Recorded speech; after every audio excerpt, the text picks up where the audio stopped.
Hello, my name is Michael Siri, and I am the president of the Baltimore County Bar Association. Thank you for joining us to celebrate Law Day. The Baltimore County Bar Association typically hosts live events on the day of Law Day. However, in an event to flatten the curve in response to the COVID-19 pandemic, the committee decided to host this event virtually. Held annually on May 1st each year, Law Day is a national day set aside to celebrate the rule of law. Law Day provides an opportunity to understand how the legal process protects our liberty, how we strive to achieve justice, and how it contributes to the freedom that all Americans share. Law Day was established in 1958 by President Dwight D. Eisenhower as a day of national dedication to the principles of government under law. In 1961, Congress designated May 1st as the official day for celebrating Law Day.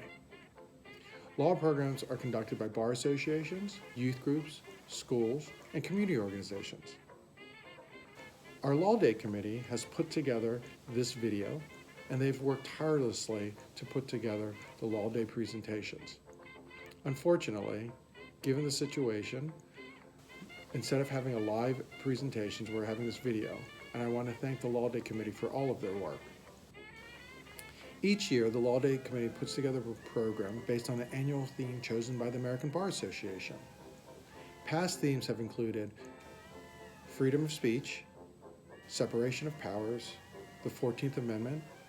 In 2016, to commemorate the 50th anniversary of the notable Supreme Court case Miranda versus Arizona, the theme was entitled Miranda, More Than Words Explored. This year's theme is focused on the women's suffrage movement, which is celebrating its 100th anniversary. It is entitled Your Vote, Your Voice, Our Democracy, the 19th Amendment at 100. Thomas Jefferson said, we do not have government by the majority, we have government by the majority who participate. However, less than 100 years ago, women did not have the full voting rights in the United States.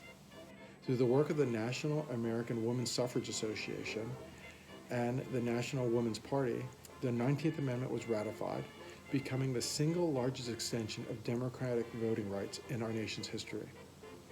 Today we celebrate those that fought for women's right to vote. And now I'd like to welcome Tracy Fruman, Chair of the BCBA Law Day Committee, to speak on the hard work of this year's committee. Thank you. My name is Tracy Fruman, and it has been my privilege to serve as the 2020 chair of the Baltimore County Bar Association's Law Day Committee. I must admit, our Law Day festivities look quite a bit different than we envisioned during the planning process, but we weren't going to let a global pandemic prevent us from carrying out a nearly 60-year tradition of national dedication to the principles of government under law. And so we present the first and hopefully only virtual Law Day. This year's Law Day theme is Your Vote, Your Voice, Our Democracy, the 19th Amendment at 100. The Law Day Committee worked very hard to put together an event worthy of honoring the anniversary of the amendment that not only expanded representative democracy by giving women the right to vote, but also paved the way for countless other movements for constitutional change. Traditionally, at our Law Day noon event, we recognize the recipients of two important awards, the Law Day Award and the Judith P. Ritchie Award. These award recipients are selected by their peers for their contributions to the Bar Association and commitment to the betterment of our legal community. It is my honor to announce that this year, the Law Day Award is presented to the Honorable Kathleen Cox, and the Judith P. Ritchie Award is presented to Mary Roby Sanders. We look forward to our next opportunity to be together in person when we can present Judge Cox and Ms. Sanders with their awards. The BCBA Law Day Committee congratulates Judge Cox and Ms. Sanders on their achievements. The BCBA also congratulates the mock trial team who earned first place for the 3rd Judicial Circuit, the Park School of Baltimore. Congratulations, Park. We'll be hearing more from Park's mock trial team later in the video. Finally, it wouldn't be Law Day without recognizing our essay contest winners. Applicants were asked to write a 500-word essay focusing on this year's Law Day theme. Specifically, the essay was required to discuss how the women's suffrage movement forever changed America's democracy for the better, but also revealed the complexities and tensions over race and class that remain part of the ongoing story of the 19th Amendment and its legacies. We had many thoughtful and creative essay entries, but there was one clear winner, Max Abubakar, a ninth grader at Towson High School. In addition, the second place essay was awarded to Cassidy Khan, a ninth grader at Towson High School, and the third place essay award was awarded to Reed Spalding, also a ninth grader at Towson High School.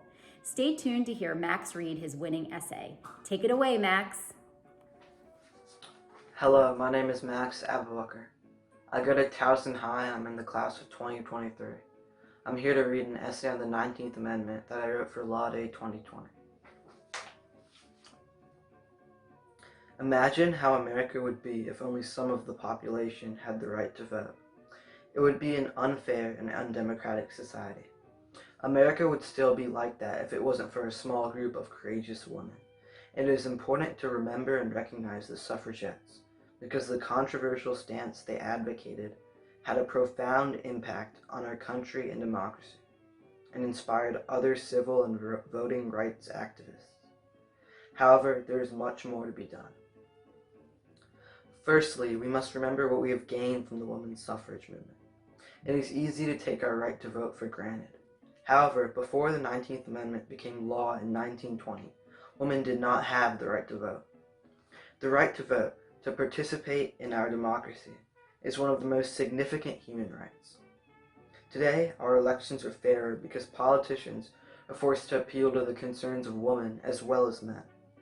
It took heroes such as Susan Anthony, Elizabeth Stanton, and Alice Paul making speeches, writing declarations, and petitioning Congress to get the government to finally recognize the woman's right to vote.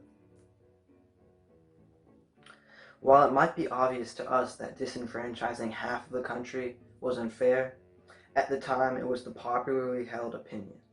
The 19th Amendment was a result of years of protest by the women's suffrage movement, a group that had to battle through hostility and ignorance to reach their goals. The suffragettes were harshly ridiculed, accused of trying to destroy the institution of marriage, and even arrested. It is important to understand that the suffragettes were not just advocating a different political position. They were revolutionaries fighting against society for what they believed was right. In time, the suffragettes and their mission gained redemption, as society took a turn to support the right to vote for women. Their persistence provides a powerful example of how ordinary people can change the laws and achieve equality. Their example inspired the civil rights movement in its fight to guarantee rights for African Americans. The women's suffrage movement also inspired many other women to advocate for the issues and other activists to continue fighting for equality for all groups of people. While we cannot change our past of injustice towards women, what we can do is recognize and commemorate the brave suffragettes. It would be hypocritical to celebrate the women's suffrage movement while not fighting to protect our voting rights today. The suffragettes were fighting for a true democracy, and we still face impediments to that goal.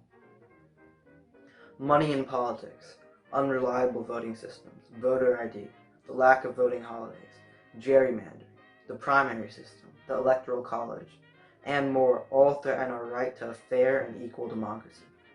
Many of these problems disproportionately affect the poor and minorities, diminishing their say in our future. The dream of the women's suffrage movement must continue to be fought for, in the spirit of the women who fought for their right to vote. Thank you. My name is Dr. Danny Biancoli, and I'm the coordinator of Secondary Social Studies for Baltimore County Public Schools. I'm here today to introduce the winner of the 2020 Third Circuit Mock Trial Program. However, before I do, I would like to take a moment to thank the members of the bench and bar of Baltimore County for your continued support. We have over 30 public and private schools participating in our mock trial program. We could not offer this opportunity to students without your support. I would also like to thank the Baltimore County Bar Association for their continued help in recruiting judges, scorers, and coaches for our program. In addition, I need to thank Kathy Schwender of Judge Cox's office for her continued support of the program. We could not ask for a better liaison at the courthouse. So once again, thank you for all you do to support the mock trial program. We could not offer this wonderful opportunity to our students without you. And now, without further ado, I would like to introduce the 2020 Third Circuit mock trial winners, the Park School of Baltimore. My favorite part about mock trial is preparing as best you can for what you think is going to happen in court, but then ultimately having to think on your feet and adapt to what actually happens in court. Hi, I'm Lucy. I'm a junior. I'm Sammy. I'm a senior, and we're the captains of the Park mock trial team. As the Baltimore County champions this year, we're so proud of our team and everything that we've accomplished. I know I speak for both of us when I say that mock trial isn't just an extracurricular activity, but it's a place where we can learn and grow as students and people. Absolutely. I can't believe how much I've learned in just 2 short years of doing mock trial. I'm so grateful to our coaches, and I know we're both incredibly grateful and proud of our team, and we're really excited for you to hear from them. I was playing adult for most of the season, and it was super fun being such a weird character. I even wore a bow tie to court. I would say that one of the key aspects of being a good witness is knowing how to switch it up, how to turn everything on its head. How can I make my case clearer? How can I make my witness more credible? And how can I try to throw the crosser off? It was one of the best experiences ever. I got to meet such a great group of people who work so hard and work so well together. Being a bailiff was just basically being a referee, but for mock trial, because I got to have a whole new look. I was really nervous being new to the Park mock trial team, but everyone was so welcoming. Everything about the team and our season was incredible. The cross, even though you can prepare as much as you want, you never know exactly what you're gonna get. You have to think on your feet. You have to come up with an answer that fits your character. And this creativity and this thinking is really fascinating, and it isn't just for mock trial. I use it in essays and crafting thesis statements. I just find it really inspiring how all these hidden links can come together and create something really unique. I love to argue, so as I started to argue more, it didn't become objection, it became objection, Your Honor, pursuant to Rule 608A. The heart of a true expert witness is born in the courtroom. When you're being asked questions you never thought you were going to be asked. You need spunk, moxie, spontaneity. One aspect of mock trial that I really enjoyed was getting to play multiple characters as a witness. A lot of mock trial is very playful and experimental. The learning curve is incredible. I started out not knowing anything about anything, but now I feel like I could be one of the people who I looked up to. Fun. Lively. Incredible. Competitive. Rewarding. Creative. War. Lovely. Inspiring. Intellectual. Overwhelmingly fun. Preparedness. Demanding. Improvisational. Congratulations again to the Park School mock trial team. Had the Law Day event taken place as scheduled, attendees would have had the privilege of hearing from Speaker Adrienne A. Jones, the first female and first African American Speaker of the House during our breakfast event, and Dr. Linda L. Singh, retired Major General of the Maryland Army National Guard and the first female and first African American Adjutant General of the Maryland Military Department at our noon event. Although Dr. Singh has been called upon by Governor Larry Hogan to assist him with decisions regarding the state's response to the COVID pandemic, Speaker Jones has graciously agreed to say a few words to commemorate this special day.